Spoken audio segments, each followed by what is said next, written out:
folks here, distinguished guests from the Department of Consumer Protection and the Department of Public Health. And as you know, today's meeting is largely to hear from them.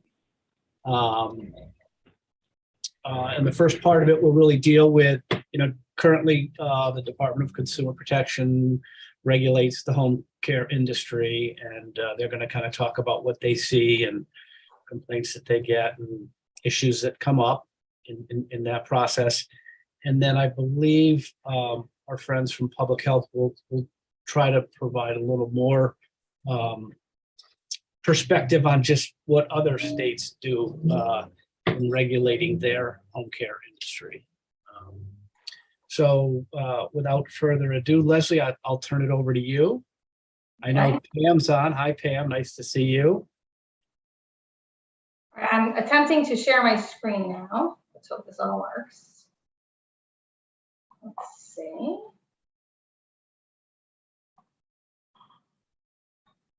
All right.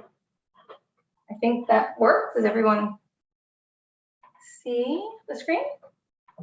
Yes. Wow, success. Just got to launch the presentation. Yep. Yeah. Okay. Well, first, for those of you who don't know me, I'm Leslie O'Brien. I'm the Legislative Director at the Department of Consumer Protection. And I want to thank the task force for serving and also for the opportunity to share information with you today about homemaker companion agencies and DCP's regulatory role. I'll be presenting today with two of my colleagues, Pamela Brown and Wendy McQuaid. Pam and Wendy, if you'd like to say a few words before we begin. Sure. Good afternoon, everyone. My name is Pamela Brown. I am the Director of Investigations Division in which regulates and investigates complaints and audits the Homemaker Companion Agency. We have a dedicated staff of 2 and a supervisor that does this work day to day, and that will be Wendy McQuaid, and I'll turn it over to her. Good afternoon, I'm Wendy McQuaid.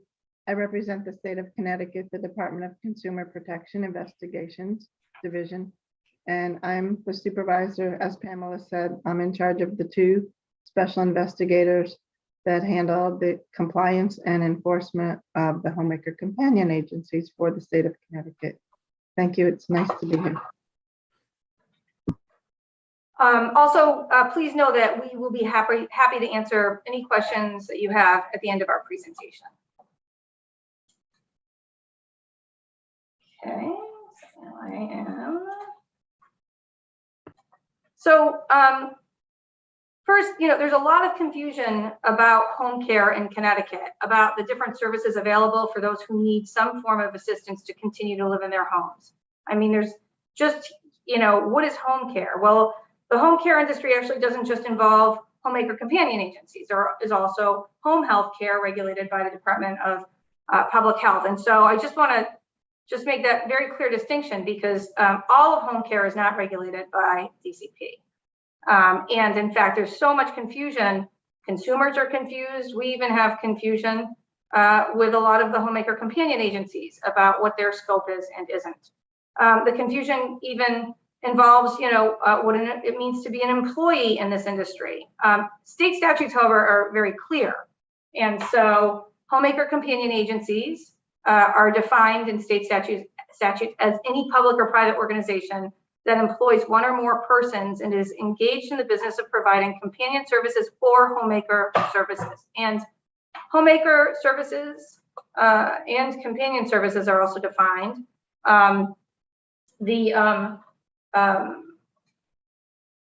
Also, there's a distinction between homemaker registries and non-registries. So the law defines a registry as an HCA that supplies or refers individuals who provide homemaker companion services to clients.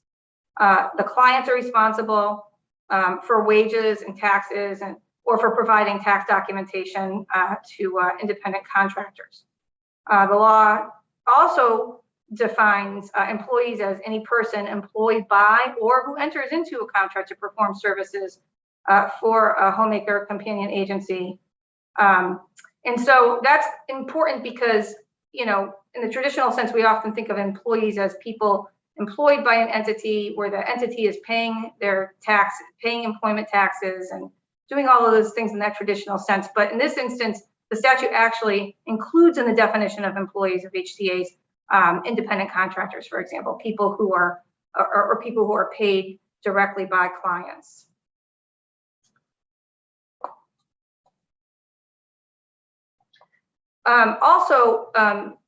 The law actually very clearly distinguishes, in some instances, that there's a distinction between companion services and homemaker services. Companion services are defined as non-medical basic supervision services to ensure the well-being and safety of a person in such person's home. While homemaker services, actually, there's a little more meat to it. They talk about providing, the definition includes providing assistance with personal hygiene, cooking, household cleaning, laundry, and other household chores. So, but the law is very clear that neither companion services nor homemaker services can include medical provision, medical care provision. So administering medicine, for example, in any form, pill or injection, such as insulin, is not allowed. Providers of HCA services can remind clients, for when to take their meds, but they cannot assist with the administering of the meds or anything or any other provision of health services. And that is an area that we often see a lot of issues with. So it's important to note. HCA's registration fee and application fee, the renewal is annual, and it's $375. So an applicant must also pay the $375 and must also submit to state and national criminal history record checks and maintain either a $10,000 surety bond or insurance policy. And like I was just saying, the annual renewal fee is also $375.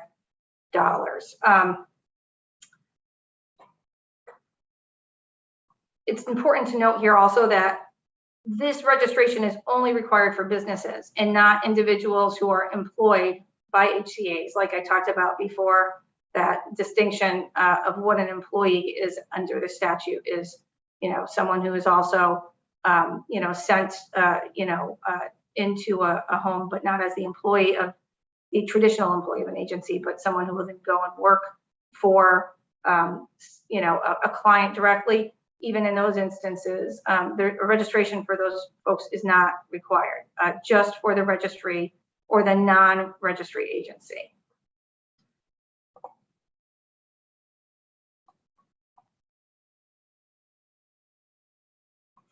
Over the last 5 years, DCP has initiated several changes to HCA statutes.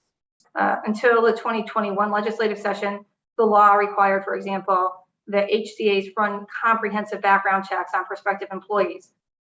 In that instance, the problem was the definition of comprehensive background check was sort of broad and not very clear, and some agencies were running their own kinds of background checks through like a Google search or other search engines, and were missing in some instances criminal histories that could be or were problematic in this kind of work.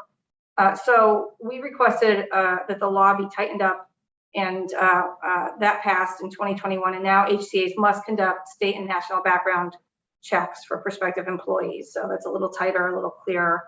The law also didn't prohibit HCAs from hiring employees with certain past criminal convictions, such as assault, sexual assault, fraud. There was no prohibition. So even when they ran a background check and found some criminal history that might be a problem, nothing prohibited them from hiring those employees. And believe it or not, that did happen on occasion. So now the law is also, it's consistent. It prohibits certain past criminal convictions from those folks being able to be employed, or from the HCAs being able to employ those folks with those kinds of histories. The prohibitions are consistent with both DPH statutes and federal hiring provisions in the home care industry. So it tightens things up there as well. DCP also was successful in getting the law changed to allow for HCAs to maintain insurance policies rather than surety bonds. So that's something I already talked about with the requirement for registration for up until recently, only surety bonds were allowed, but now insurance policies are also permitted. And also, up until recently, HCA owners and employees could actually act as power of attorney for clients, but that's now a prohibited act as well, based on our advocacy.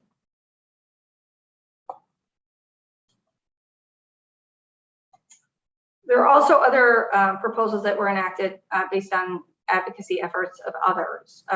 In 2019, the law was changed to prohibit the industry from using non-compete clauses with their employees, which had been an issue that the legislature had heard a lot about.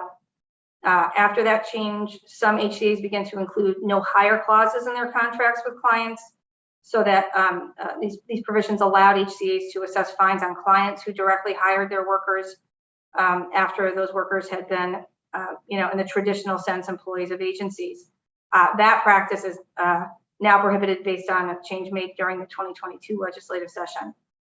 There were also changes made in 2017 and 2018 to require more disclosure by HCA registries before they were entered into contracts with prospective clients, to make it very clear that those clients would be responsible for tax documentation and payments for workers placed in their homes.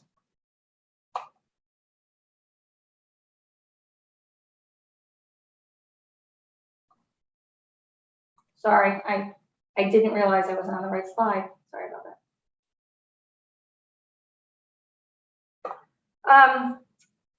One of the proposals that we had advocated for but was not enacted, and we attempted to negotiate with the industry about, as Chairman McGoldrick can talk about too, is an issue about naming HCAs and what names HCAs choose to use.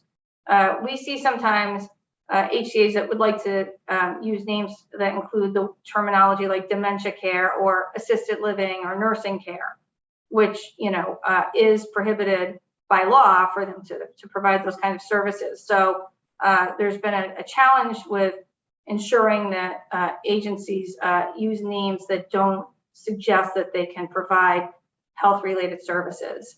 We looked for a statutory change to address this in 2021 and 2020 before the session ended because of COVID, and we just couldn't get to an agreement on any language there. So that's something we have been struggling with, and still probably would like to address if there's a way to do so. Other advocacy groups have also attempted for several sessions to require those employed as HCA workers to get trained and also to be registered with DCP. So far, those efforts have not been successful. So that's pretty much my portion of the presentation. And now I'm going to pass the presentation over to Pamela, and I will now control the slides more thoroughly. So go ahead, Pam. Okay, so the next several slides, we will cover some statistical data about our registration and employees, and then we'll go touch on some of the education and outreach. So this slide represents a 10-year look back of the total registered HCAs in the state of Connecticut. As you can see, in 2012, we had 380. Now, currently in 2022, there are 903. So definitely an increase in registrations over the last 10 years.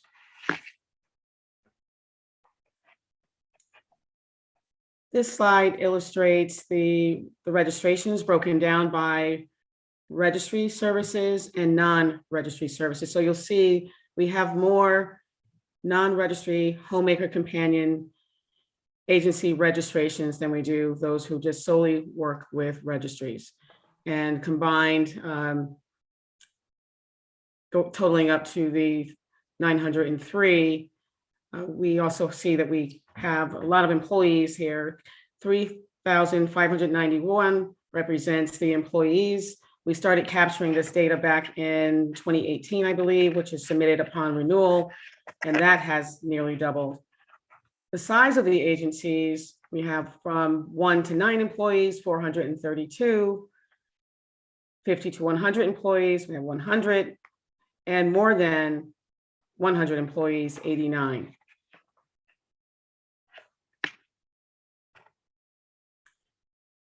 So as you see in the previous slide, we had an increase in agencies, while here we show you that we don't have the same following with the staff. So in 2006, we had 1 full-time investigator. And as we moved along in the years, we now have currently 2 full-time investigators, a quarter time dedicated by a staff attorney, a quarter dedicated by a paralegal, and half time dedicated by a processing tech.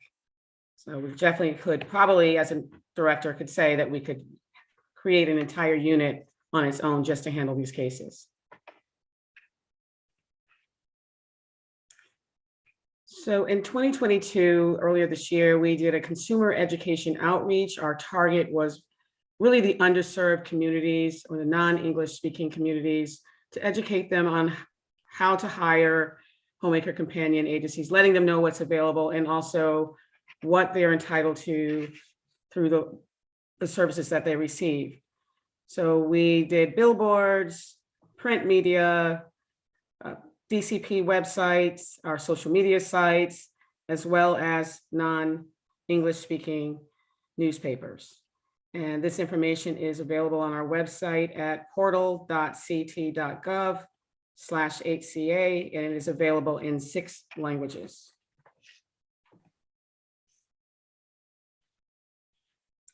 So according to the US Census, the aging population in Connecticut above 65 and older is increasing exponentially. In 2019, we had baby boomers as the largest population, but now they're ranked second because millennials have moved into first place. But as you see, that we are projecting by 2030 to increase the aging population in our state.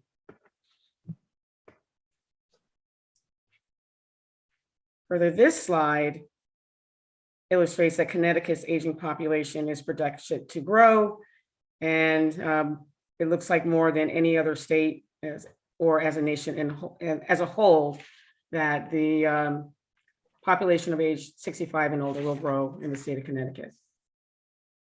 And with that, I'll turn it over to Wendy. Hello again. I will be speaking about the enforcement of HCA laws by DCP. I'll be speaking of complaints. I'll be speaking of the investigation process, and I will also be speaking of education and guidance for the HCAs. And that will be followed by the Q&A. So, enforcement of HCA laws. Connecticut laws were implemented to promote aging in place. So these laws are in place to help people stay in their homes and keep them safe and protected and healthy.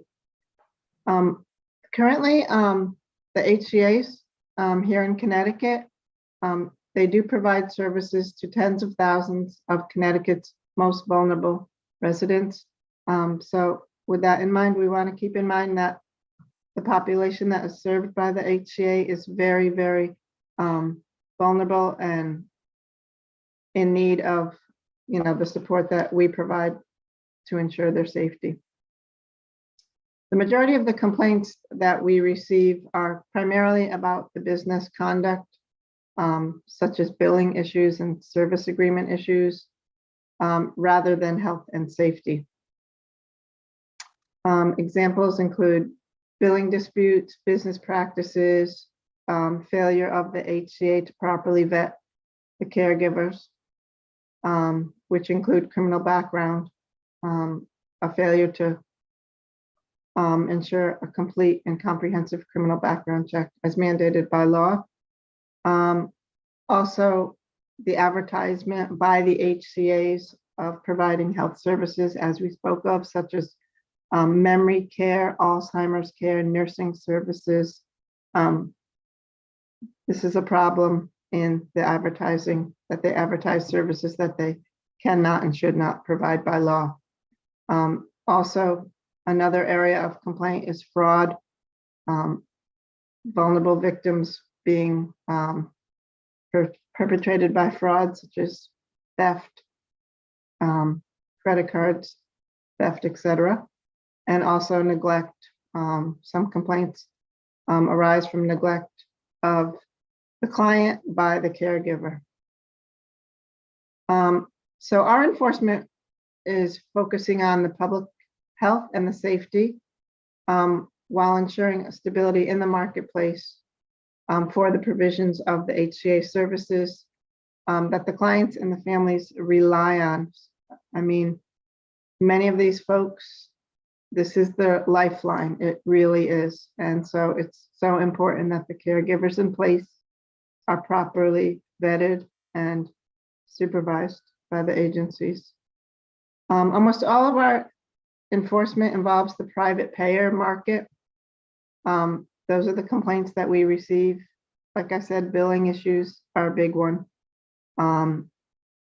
We also want you to be aware that many HCAs are also providing services to DSS Medicaid funded programs. So these are not private payers, paid through Medicaid, processed through the Department of Social Services.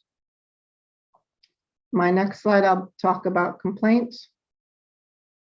Any complaints that we receive must be in writing, typically email. Also, because of this population, sometimes they come through US mail. So as long as they're in writing, we will accept the complaint and process it. It's very easy process for them to just file it online at ct.gov/DCP. DCP receives complaints from clients, family members, employees, state agencies, as well as competitors. Other HCAs will often file complaints against their competitors when they see issues like advertising medical services would be a good example of that one. My next slide is going to talk about the investigation process itself.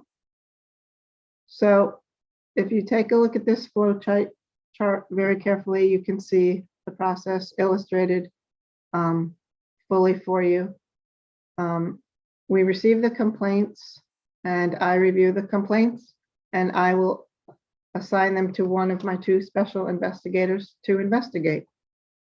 The investigation process is very thorough and very detailed, and it requires a lot of, as you would imagine, deep research, deep interviews, and at times it could result in a complete and full audit of the Homemaker Companion Agency.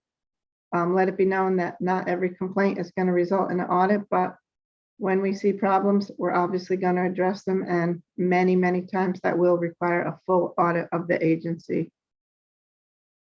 We assess the violations based on the statutes and the regulations of the Homemaker Companion Act, and we determine whether or not violations exist. The case could be escalated and referred to the legal division for further action. It could be referred to law enforcement as well for potential criminal violations, or additionally, it can go to other state agencies as appropriate. We can bring the HCA into compliance through cooperation and education. That's our goal, is to bring them into compliance through cooperation and education. Or at times, if we fail to obtain the cooperation and that we are seeking, it can escalate to a settlement agreement or a hearing, both which may include a monetary penalty. Next slide. Okay, we've been working very diligently and proactively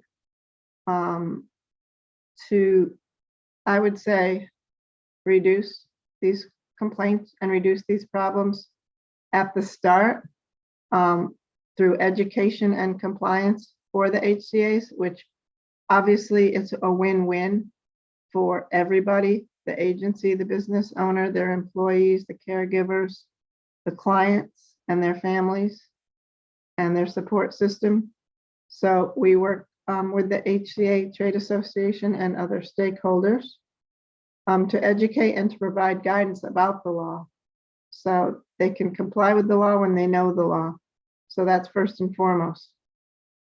Recently, we've created a comprehensive advertising guide for the HCAs, and that's what you see in front of you. That's a picture of it. You can find that on our portal, ct.gov/HCA. We created this in 6 different languages. So it's available for anyone and everyone just by hopping onto our website. They can print it out in any language, they can have it, refer to them and use it. Because we certainly believe that the education and the guidance of the HCA is our most successful remedy for avoiding problems. So that's all I have.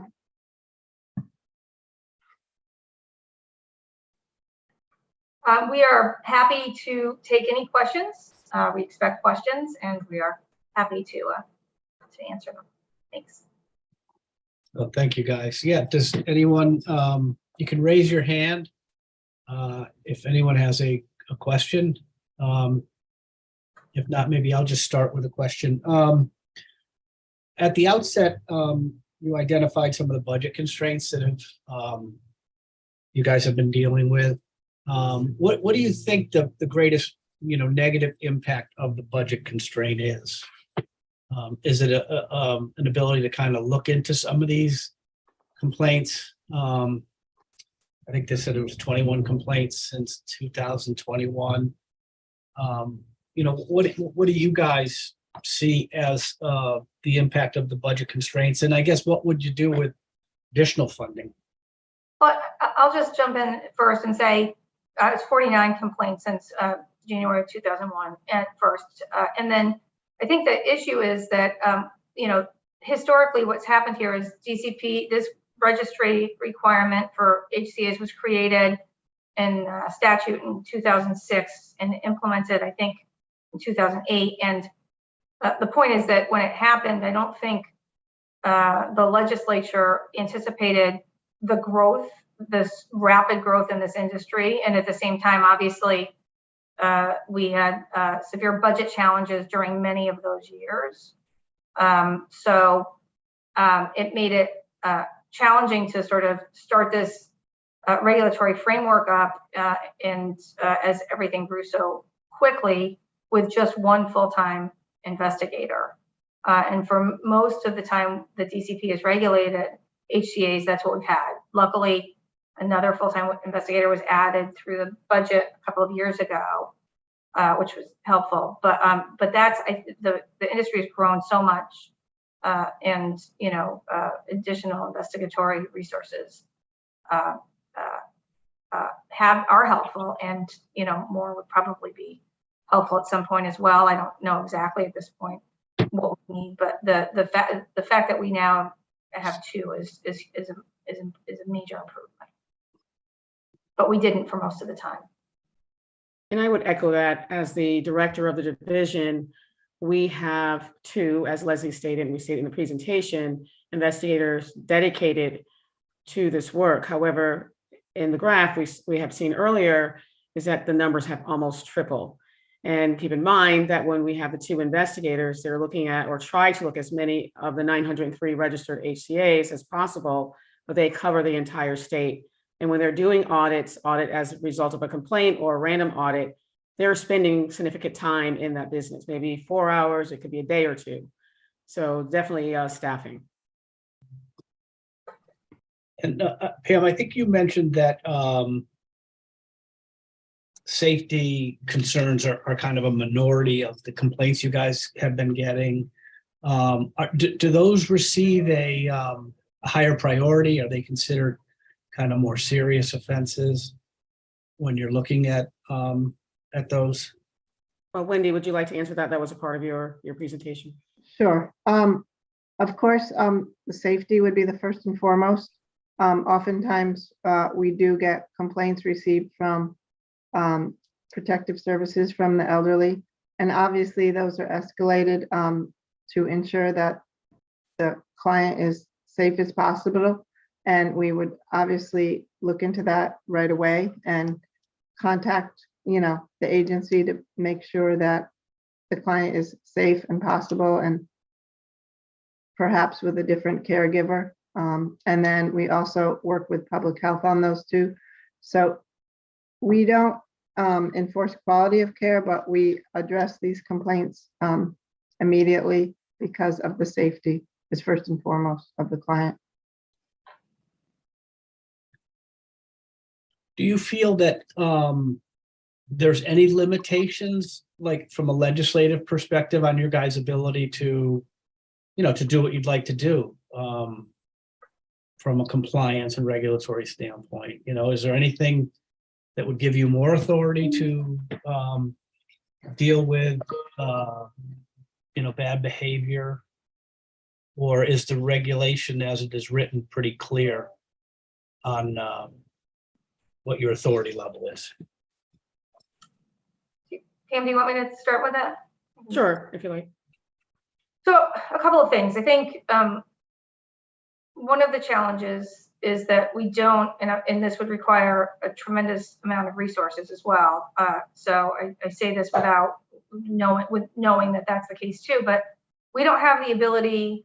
If you have a large HCA that services thousands of clients and there's a problem, we don't have the authority to do a receivership, if there's a real issue there. So in shutting down, a lot of these agencies would cause such turmoil in people's lives that makes it a huge, we're very mindful of that on the one hand, and on the other hand, the need to ensure public health and safety. So, DPH, has some legal authority with certain health agencies when there are issues.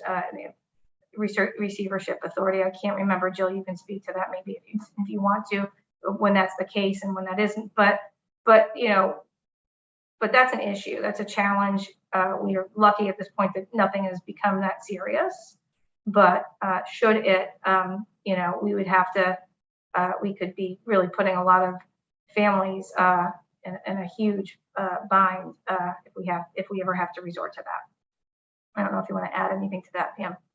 No, exactly to your point. And not only the families, but as you can see, these agencies employ 34,000 people. So if you're shutting down an agency, you want to make sure we could use the authority, but we're doing it the right way. Maybe putting another agency in there to manage the people in place where they are with their current caregivers, and just have someone monitoring the day-to-day activity.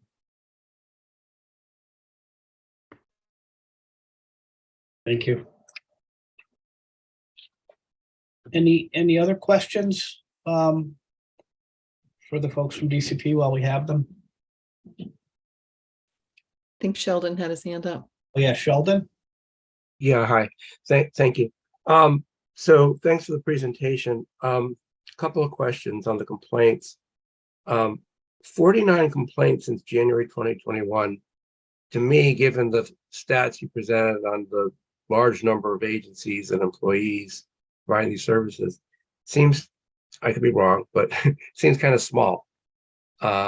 It seems like a relatively small number. And I mean, the charitable view of that, of course, is that it's because there aren't really that many problems. So that's why you're getting a few complaints. I hope that's the right answer. But it might not be.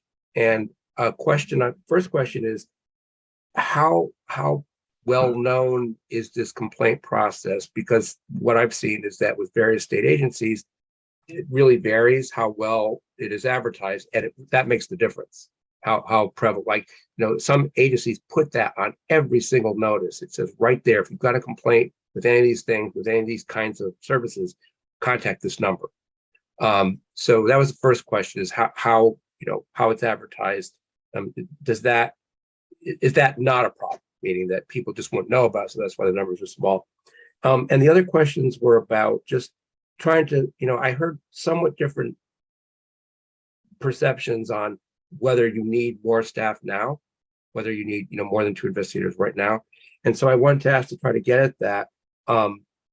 What is of the 49, let's just take, you probably don't have like detailed data on this. You'd have to take some time to put it together, but just in general, of the 49 complaints that have been pending now or that were filed since January of 2021, which is, 22 months, how many of them have been resolved? And how many are still pending? And maybe a related question, not just for those 49, in general, how long does it take to resolve these? So if you could answer those questions as well as the basic question about the advertising, about the complaint process, I'd really appreciate it. Thank you. So I'll start, but then I'll turn it over to Pamela and Wendy. In terms of the status of the 49 complaints, we don't have right now our system. We don't have an easy way to sort of hit a button and generate a report, unfortunately. Wish we did. We're working on that. There's all sorts of things happening that Pam can speak to when it comes to how we're automating things more so that we'll be able to better generate reports to provide that kind of data. But right now, some of these are open investigations.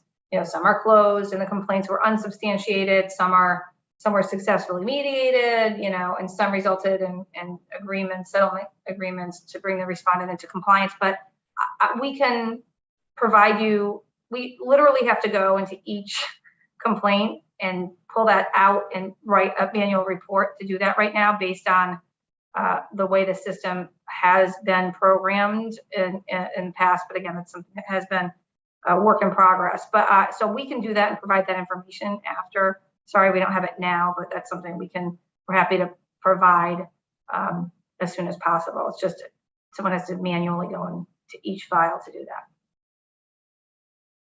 that. And then I think the rest of your question, Sheldon, can be answered by Pamela or Wendy or both. Yes, so some of the enhancements that I should say challenges that we face is that a current system e-license is shared by other agencies. So we can't just go in and flip a switch and say, this is what we need for the Homemaker companion agents to make programmatic changes. It will, for the boards that we work off, it's a possibility that it could affect other agencies. So it takes us a little bit to get things done in our system. However, we are rolling out a few enhancements. So one of them, which is our automation of our ABC program, so that when the investigator is out in the field or they're settling a case, they can go into our computer system and handle that complaint, process it to a resolution and issue an ABC. So we worked assurance of voluntary compliance. We worked with our legal department. We've got our document all ready to go. We just have to make system enhancements. Another enhancement we have is our mobile inspection app, which, as I said, when our investigators are out on site in the businesses, they actually have an app that they use in their cell phone. They're looking at files, employee files, client files, and they can go right through their checklist, have the office manager or the owner sign off on it, and it's issued right to them directly before they leave the office. That will also interface with our e-license system, which is our main database that we use to track data. And so I think going forward, we will be able to provide better numbers and perhaps totals on our issues and natures to provide you at a later date. I think also Sheldon asked about, sort of the average time it may take to deal with a complaint. I don't know that we can, I don't know if Wendy or Pamela, if you want to. I'll give that over to Wendy. She's a day-to-day Sure. supervisor. Okay, the turnaround time on a complaint, it would be completely different from complaint to complaint. And as far as an average, we turn these around as fast as we can. We work them basically chronologically, unless there's an issue, like we said earlier, of a person's health and safety, then obviously those would go to the top, or something egregious. We work them chronologically and they work very, very diligently. And the thing is, it starts out as perhaps like a minor thing, like a billing issue, which I don't mean to say minor, but something that could be resolved immediately, which they do. But as they dig into the case, they find all these other areas. And then the case goes further and further. So to bring them into their compliance and to ensure that they are following the laws, the case will go on longer than you might expect, because there's a lot of investigation involved to complete it thoroughly. So the turnaround would vary from case to case, and it would be difficult to just put a number on it. They turn them around as fast as they possibly can, but again, with the 2 investigators, we're definitely short-staffed. You also asked about notice. How do they know how to file a complaint? Well, when they sign the service agreement with the agency, there's a place on there that they have to note how to file a complaint with us if there is a complaint or an issue or a matter of question. It has to be on the service agreement that they provide to the client. In addition, as we talked about, we've done a lot of grassroots efforts to get the word out. We did complete that consumer guide in 6 languages, which is available on our website. And there's tons of information on our website, and also the program that we also conducted to help those population that might not know about it, with the grassroots effort, with the billboards and the radios and the newspapers. So we're getting the word out there for sure for the people to know what's going on. Thank you very much. I did, I am reluctant to ask Leslie to follow through on her offer, which is to go through individual complaints. I wasn't expecting anybody to do that. It's just that it's what Wendy just said is sort of the crux of the issue, is that with so few investigators too, it may be that it's really taking, an unreasonable period of time. It's nobody's fault. It's just the resources. And it would be good to know to what degree that is the case without going through individual, So if you guys can sort of think afterwards, maybe think about how information can be presented about that to help everybody understand this, it might be helpful. But thank you very much. Appreciate it. Christy, did you have a question? I did. Thank you. And thank you for your presentation today. I just wanted to clarify, and I think you probably answered this. So you covered the question around how consumers know how to reach you, but I'm assuming, given the resources and the way the guidelines are, that you are just designed to be responsive, meaning like reactive versus proactive? Or does your agency do any type of random checks on this, or is it strictly a response when a consumer calls with a complaint? We do conduct random audits, and it's not reactive, it's very proactive, as a matter of fact. Also, getting the word out in like senior health fairs and so on and so forth. Yeah, that is completely one of our goals, is to be proactive, because obviously that will prevent a lot of problems by being proactive. And the key is education, not only for the agencies, but for the clients and even for the employees, to know what you need to do to comply with the law so that you avoid the problems. Sometimes we have found the agencies are just unaware of what they need to do. So a big part of what we're doing is educating them to avoid future problems. A lot of it is a lack of knowledge. So we're very proactive. That's one of our hallmarks. Okay. No, thank you for clarifying that. Thank you. Mm-hmm. I wrote down, hi, everybody. I wrote down a wealth of information and suggestions. Of course, I'm not going to get to them today, but the first thing that I did address before all this information was what you just mentioned, and I thank you for it, because I was wondering, the Department of Consumer Protection must employ hundreds of individuals, and I was wondering how many were dedicated just to the home care arena. And I'm sure you're all very, very frustrated yourselves, because with our industry growing as rapid as it is, and it's up to, the last count I got was 889 agencies, and now today it's 903. So somehow, some way, we have to address this issue. But when it was duly noted by me that Leslie, Wendy, and Pamela, and the 2 special investigators, plus attorneys, so on and so forth. So there's only 5 people overseeing our entire industry, which is growing so rapidly. So I think first and foremost, without question, this is the biggest issue of all, and this is what the policymakers should address first and foremost, and the budget must be increased because you just face an impossible, daunting task to address. It's mind-boggling. Sheer ratio, 903 to 5, and then or 903 to 2 as far as special investigators. So that in itself is a great concern, of course. But I did have one other question, and it's not a major one, but because there is so much to discuss. On one of the slides, it said that legislative proposals not enacted. Now, the slide said would have prohibited HCAs from using words that suggest health services in the home.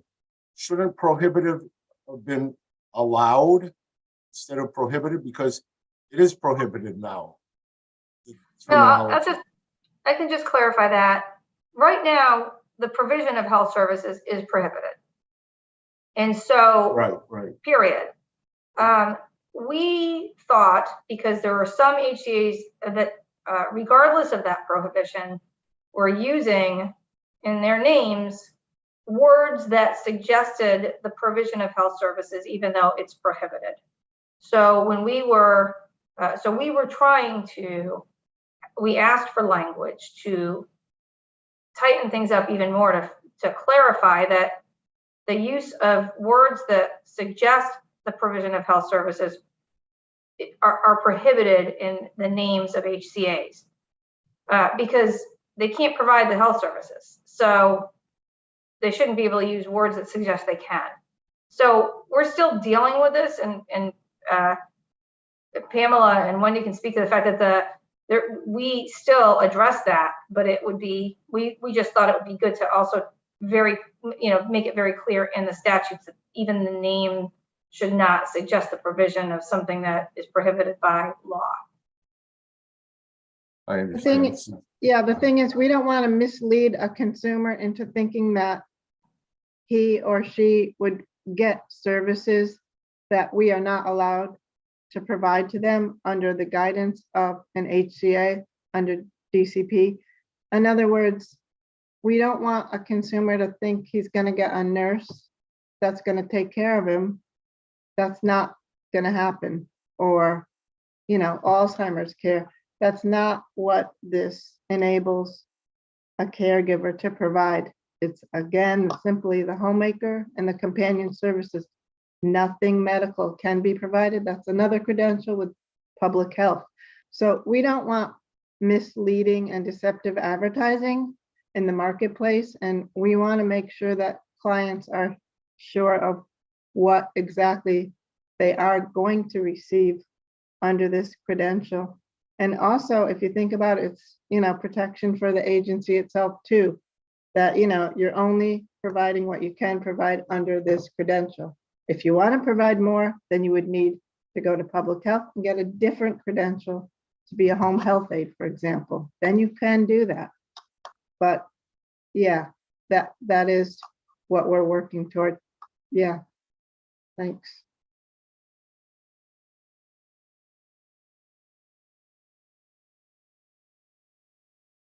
I guess I'll go next. I had my hand up, and then looks like Maria has her hand up.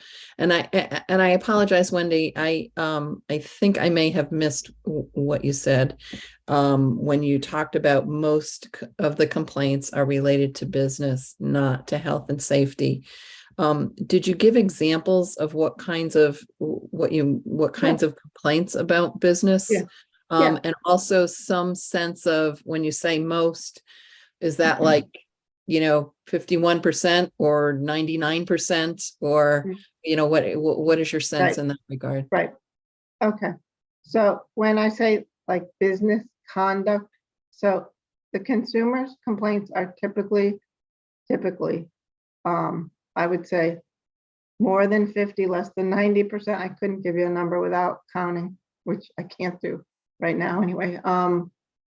As far as billing issues, not receiving a service agreement, overbilling, deposits, those kinds of things. We see from a consumer's perspective more of those than the health and safety and neglect issues. We see more of those. Yeah. A lot more. Thank you. And I will be able to add to that, it has shifted, because initially I've been with handling homemaker companion complaints, or involved in that since 2008 when it started. It seems like the shift is now towards business conduct and more so away from the neglect and the abuse and the exploitation or health and safety issues.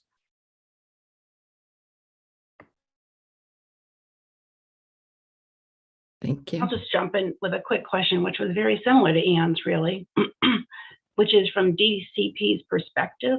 Is there one primary concern that you do have about homemaker companion agencies right now in Connecticut?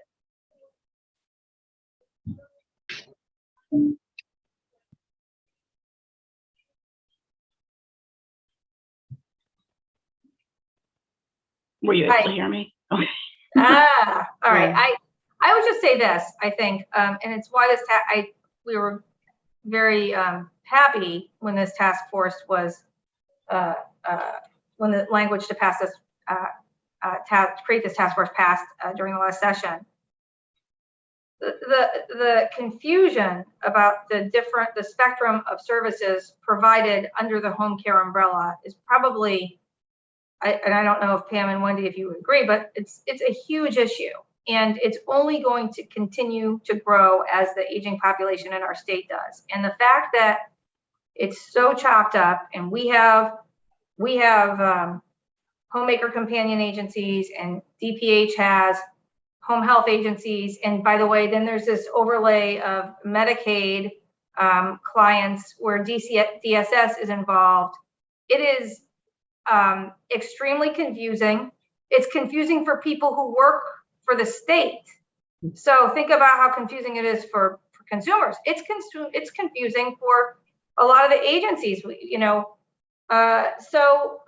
is why we work so hard to educate them. So I think the real challenge as a state is that needs to be thought through is, does it make sense the way this is all happening right now, all chopped up, and whether or not that is sort of the way this should continue. I think that's a bigger issue, frankly, than a lot of the other issues that we've talked about.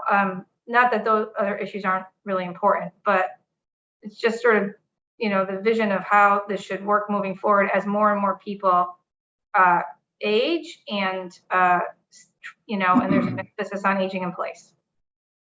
I Yeah, don't know if Pam and Wendy have anything else. I have something to add to that, and I agree with what you're saying 100%. There's another angle to this. So one thing that I have seen and noticed is in HCA and the client at start point, everything's great. Non-medical homemaker companion, everything's great.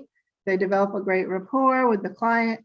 Everybody's happy, family's happy, everybody's happy. Now, here's the problem, which you HCA owners can see and tell me about, is that what happens is, as time goes by, the client's health degenerates, and it could happen very rapidly. And in the meantime, they have this wonderful rapport with this wonderful caregiver, but now the services that they initially signed up for and that are going smoothly, it's not enough anymore. So maybe they don't want to lose the great rapport with the caregiver, who's fantastic. So then what? So then additional services come in to help the person when they really need a home health aide, which is not us, that's DPH. And this could happen, quickly. And so that's a problem too. Like, it starts out great, but then it can deteriorate because of the client's health. And then they need more services, which cannot be provided by the HCA. So that's a problem faced by everybody, us, HCAs, clients, caregivers. So that's a problem. That's But I knowing when to escalate the services to Yeah. a home health agency. It doesn't mean that the HCA has to be removed, but knowing when to talk to, maybe make a phone call back to the office, meaning the companion or the homemaker, to say this person is beyond, what we are able to to provide as far as services, and we might need to have them or speak to a family member about bringing someone else in. And that's related to some of your complaints, and it sounds like that point of when to stop or enhance services really with medical services. Well, we don't really see it as a complaint. It's just something that we see as kind of a trend eye opener. We really haven't, maybe not seen that as a complaint, just to Okay. clarify your question. Okay. Thanks. All right, anyone else with a final question or two before we I let just our, have a couple of quick questions. Have any agencies in violation in the past been brought to the hearing level? And also, in what form of disciplinary action is usually taking place against an agency in violation? Has it ever escalated right to the top where there is literally a hearing level? Because I believe that's involved in the assurance of voluntary compliance. For that to be enforced, it has to be put to a public hearing. That's true, right? I'll just Just answer. Of the 49 complaints, what we're going to do is, again, get back to you with the actual deeper dive data. We don't have, as we've already talked about, it's a shortcoming of the way the system is sort of built for all agencies and the way it has been, and the data has been input into our system. We can't just generate a report like that. We don't have the ability right now. It's something we've been working on, and that will change, luckily. But right now, that's not the case. And so what we're going to do is, with the 49 complaints from January till now, we're going to give you a deeper dive response. We'll have to, again, pull it and give you this manually of the status of those complaints, and if they were closed, whether it was, the number of unsubstantiated, the number that were, the result, it resulted in some kind of settlement agreement, et cetera. So we will give you that, but we don't just have a way to generate a report that says number of ABCs or, number of unsubstantiated complaints. It's just not, unfortunately, the way the system at this point works. Okay, I'm guessing that a certificate has never been revoked due to a very, very serious violation or repeated violations from an individual agency. Has that ever occurred once where you literally had to revoke someone's certificate of registration? To date? To my knowledge, it has not, but then to be accurate, I'd like to have time to look into our database. We're going back to, our presentation is based on a 10-year look back, but this actually started with 2008. So we'd have to look back into our system for that number. Thank you. all right. Well, thank you, Leslie and Pam and Wendy, for your time and your presentation, which I know took more time, and answering all the questions. So now I think we will move on to DPH, Jill and Barbara, if you guys are ready. Good afternoon. Jill, do you want me to start? Yeah, I'm sharing my screen here. Okay. So good afternoon, everyone. I'll start with introductions while Jill pulls up the screen. I'm Barbara Cass.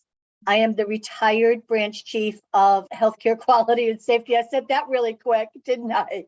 But back on a temporary worker retiree status. And I also say very happily, because I love DPH. I am here today accompanied by my incredibly smart and talented colleague, Jill Kennedy, who is a health program associate who I am privileged to work with every day.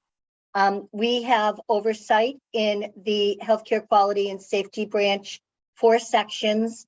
And one of those sections is facility licensing and investigation section. And in that section, just for some institutional history, we have about 2,000 licenses with healthcare institutions across the healthcare sector that range from outpatient clinics to end-stage renal dialysis, home health agencies, up to hospitals. So there are almost 25 plus different provider types.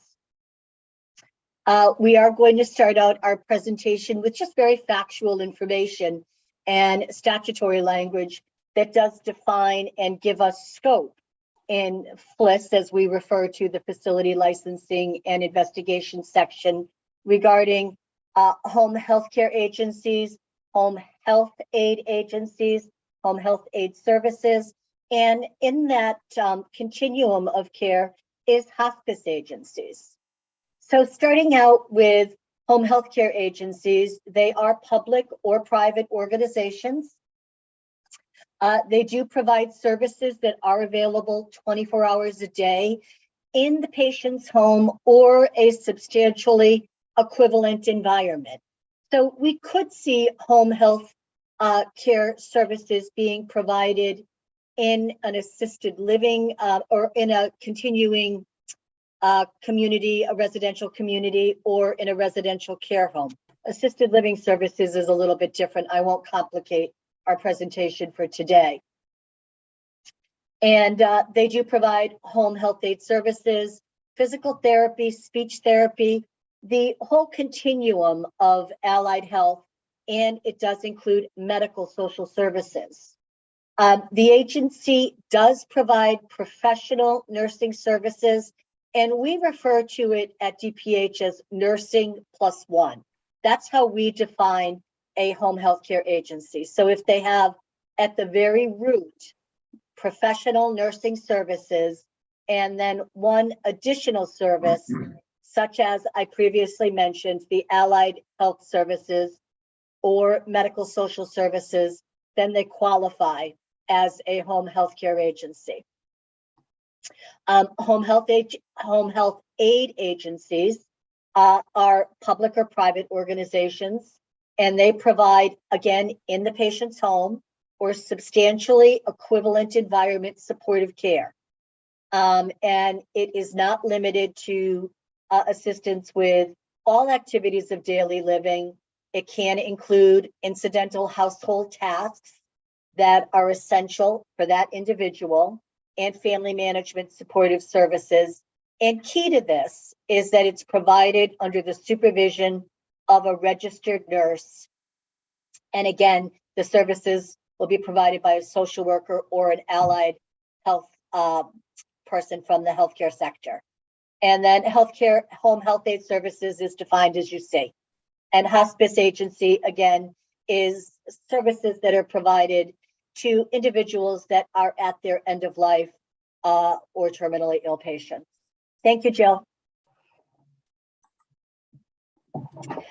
Important to note that home health agencies are a medical model.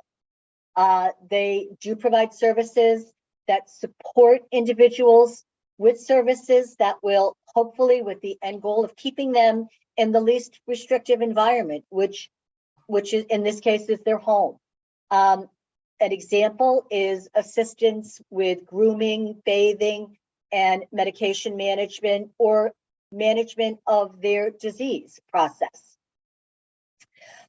Key to our discussions and key to the CMS certified world is that they must have a need for skilled nursing services in addition to services provided by the home health aid, occupational therapy, PT, or speech therapy. And here's what we refer to as nursing plus one.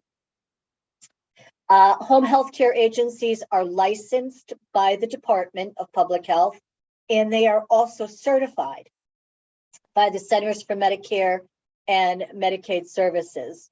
So they must follow the regulations of the Connecticut state agencies, and they must also follow the Code of Federal Regulations within the Centers for Medicare and Medicaid Services regulations and conditions of participation. Cases are supervised by a supervisor of clinical services, always a nurse, and care plan, treatment plans are developed based on that individual's profile. They are person-centered and they are reviewed with a scheduled frequency. Unlike a homemaker companion agency, home health aides provide care to the patients, such as reading and recording temperatures, doing pulses, respirations, and they also support activities of daily living. They are trained to recognize changes in an individual's presentation, but I do want to underscore here, they do not assess. They only collect data and then they pass that on to the registered nurse. And an individual working in a home health care agency is required to have a state and federal background check. And we have put the reference in Connecticut general statutes. So home care agencies are included in the definition and the federal definition of a long-term care provider and a long-term care direct care worker. Thanks, Jill. If we can go on to the next slide, please. They have a very structured set of regulations. On the state side, I just included some excerpts from the regulations that just would demonstrate that they are a formally structured and regulated community. They have governance that includes regulations that speak to the administrator, the qualifications of the administrator, the responsibilities associated with that role. They have a formally established professional advisory council. They have requirements that they must have a supervisor of clinical services that provides supervision based on staff and client ratios. There are specific requirements for nursing services, therapy services, social services, patient care policies, and what I always consider, and this is me saying it, not a representation, but patient treatment plans are critically important and very structured in the regulations, and they guide the care, the provision of care for that individual. Next slide, please. So we have appreciated over the years, and I use the royal we, it hasn't always been me, and we have worked with Pam Brown for a long time, and we've appreciated that relationship with DCP and DPH. So there's been a bit of a partnership, and there is an intersection with the work that each of us does. Here's the definition of a homemaker home health aide, and it is an unlicensed person who does have formalized training, and they must have competency evaluations done by the agency. We have done joint reviews and investigations with DCP when there has been a suggestion of the entity exceeding their authority or scope. Those things come to our attention often by family members who may reach out to us, or we may see it on a website or in social media that this homemaker companion agency is providing skilled nursing services. So we have partnered with DCP on those investigations. We haven't done anything like that, I think, since pre-COVID, but we do have that history and we've appreciated that. And Jill, I'm going to pass to you. So DPH did a dive into homemaker companion licensing, and that should also say home health licensing.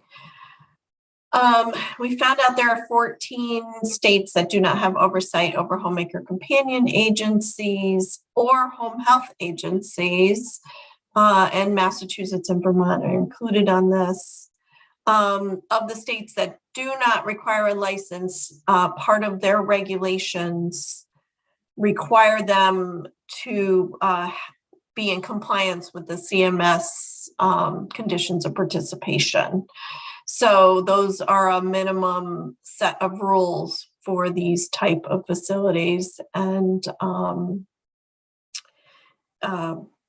so we consider them minimum qualifications. DPH many times goes beyond what the minimum federal qualifications call for. We didn't do all 50 states review, but we did do some of them. We did find that for the most part, based on probably a review of 30 states, the licensing agency that licenses the home health agency is also going to license the Homemaker Companion Agency. They have a two-tiered licensing system. Many of them are called home care agencies and not necessarily Homemaker Companion. Don't know if that's a term of art out in the community. Most of the agencies are required to have a qualified executive director, and that varies from a high school diploma and GED or a nurse or physician. If you're doing both home health and Homemaker Companion, you are required to follow the CMS rules in order to be paid. But Homemaker Companion agencies don't have CMS conditions of participation. So thankfully, we rely on our sister state agency, DCP, to be able to keep up with what the requirements are for Homemaker Companion. And the fees, the licensing fees range from $800 to $2,000. So that was different. The range was so vast by each state. Happy to do any further information reviews if you're looking for something in particular. But this was the basic information. And then our last slide is, there's been sort of discussions in the background about DPH licensing Homemaker Companion agencies.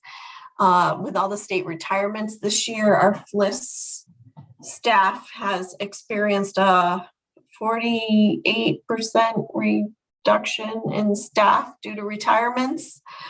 So we're working to get our program fully staffed before we could even think about taking on something of the vast 900 facilities that are out there. We currently license 2,000 facilities for applications, inspections, complaint investigations, etc., with our staff. And so basically this would double our caseload, which would require a new team of individuals. Barbara, do you have anything you want to add? The only thing I would add to that, so Jill, thank you for that, is our current team, just to give you some context, that monitors our home healthcare agencies is comprised of one supervisor, and we have 5 individuals currently there with 1 vacancy. We do have upwards of plus or minus 5 or 10 100 home care agencies, and we do receive upwards of 50 complaints a year. The survey process for the home care agencies usually takes 2 or 3 people, and it could be 3 or 4 days, the duration of a survey, because of they're wearing their federal hat and they are wearing their state hat. So they're looking at 2 separate sets of regulations. But I wanted to give context regarding the work of what happens with a home health care agency.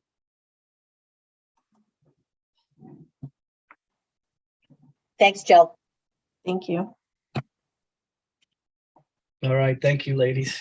I guess we can open it up to any questions. Sheldon, I saw you had your hand up. Actually, Ann had her hand up first, but I'm going to ask to go anyway, because I have to leave, unfortunately, in about 10 minutes. So if Ann would be so kind as to let me ask my question first. Totally fine, Sheldon. Thank you. Thank you. So it was interesting when, thanks for the presentation, by the way, all of you. It's really been great. The presentation suggesting that other states, that it's the same agency regulates the homemaker agencies and the home health agencies as we've sort of been defining it. I totally get, obviously, the resource issue. It's like, there's no question, massive resource issue. And no matter who is responsible for this, they have to have adequate resources. And if DPH doesn't have adequate resources to do what it's already supposed to do, that's another problem that needs to be outside the scope of our group, but has to be addressed. But putting that aside, can you identify any pluses or minuses of having it be the same agency, whatever their name, taking complaints, regulating both kinds of agencies? It sounds like there's some, because of this overlap thing and unclear definitions and stuff, that there might be some benefits to having it just be the same agency, whoever it is. But could you, do you have thoughts about that, or what you've seen from other states?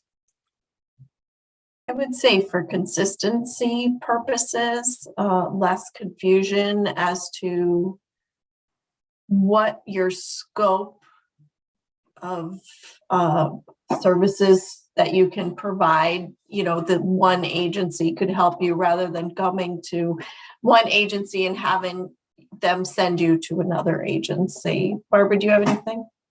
No, I think it's consumer oriented in that fashion. It's one-stop shopping. I think you captured it perfectly, Jill, but the resource issue, and I don't want to belabor that, truly don't want to belabor it, is what would be a little bit of a gap for us right now at DPH, but certainly appreciate the concept. Yes. I think our sister state agency could use some help also. So yeah, yeah. I don't mean to suggest that we are the only state agency that is experiencing resource issues. Absolutely. As evidenced by I'm back on a GWR. Thank you very much. That's absolutely, I do not want to in any way suggest there isn't a serious problem, and that if you were at DPH, you were given more responsibility, it'd be even more of a problem, and it has to be addressed. We're just saying in the ideal world, if that weren't a problem, what's the ideal as far as, having it combined or not.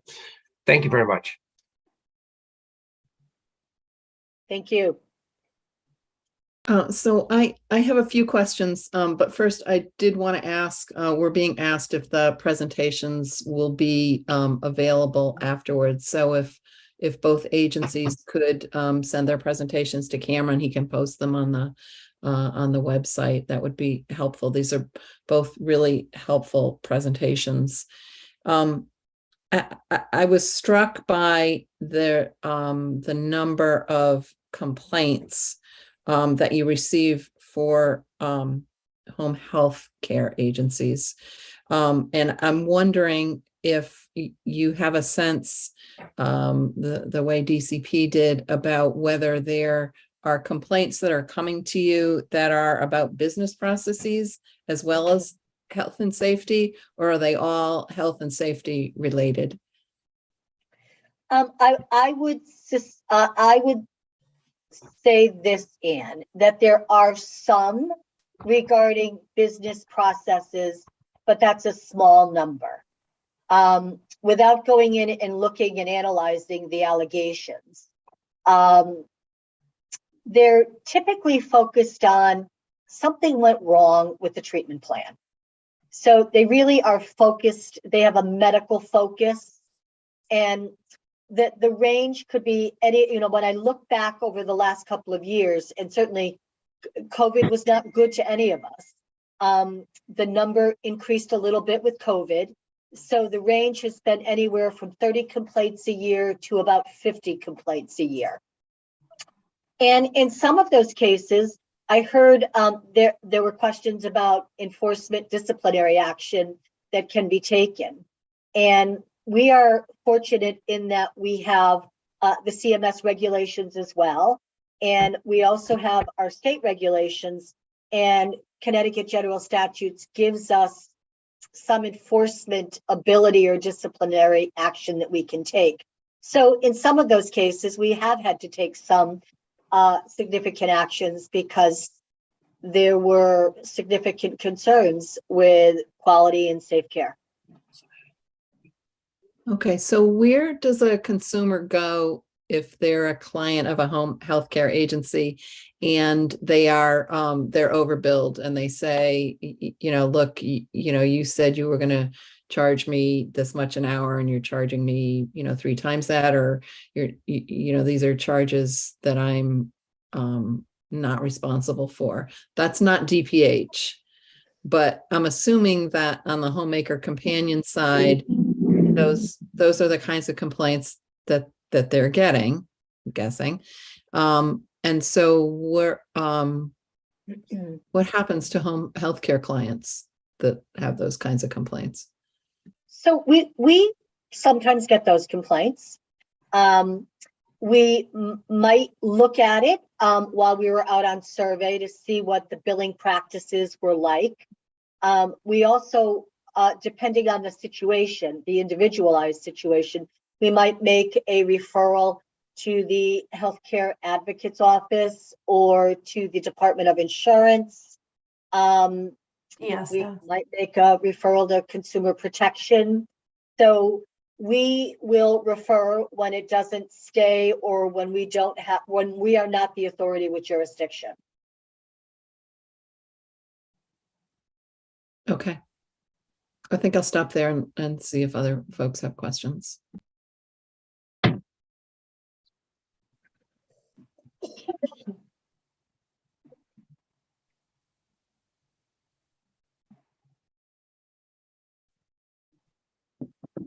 No further If not, questions. I do have a couple more, so I can Fire away. I can ask them, but I don't want to hog all that. Can you please explain authority versus obligation to discipline? So authority is what DPH can do in response to a outcome that's been identified either through a survey activity or a complaint investigation. So if we should identify a significant lapse in care, we would reach out.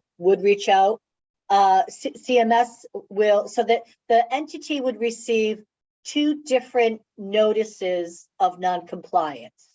One representing, if they're a certified entity, let me be clear about that. Most home healthcare agencies are certified. So if they are certified, after our inspection activity, we would send out on behalf of CMS a federal notification that you violated these federal regulations. And then shortly thereafter, a second correspondence would go out indicating that you have violated the regulations of the Connecticut State Agencies, or Public Health Code as we refer to it at DPH. It does require in both of those situations that the entity or the home healthcare agency in this situation respond with a plan of correction. So what is it that they are going to do? The overarching thing that we want to see is what are they going to do to mitigate recurrence of this happening again?